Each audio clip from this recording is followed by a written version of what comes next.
No niin. Nyt mä näytän mitä korjataan. Änkkö, jos se irtoaa kesken tietä. Tässä.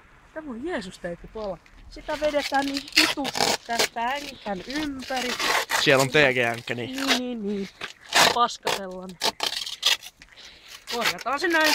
Ja tarinan alkuperähän meni näin, että olimme tulossa galleriasta minä tämän herrasmiehen kyydissä. Ja yhtäkkiä lähti aivan törkeämoinen meteli tuolta mopon alta. Ja mietittiin sitä pojan kanssa, mikä vittu tätä riivaa tätä värkkiä. Mutta kyllähän me sitten katsottiin, että änkkähän siellä pitkin tietää kommentti.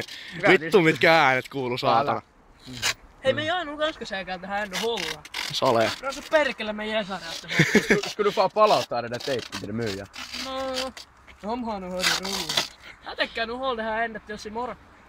Joo. Tää muuten menee nettiin. DT-tyni. Kyllä. Tyni. Tässä on vähän tehotempsi vittu.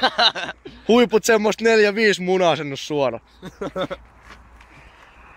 Tässä on tämmönen luuska DT, vittu ei kuule minnekään saatana.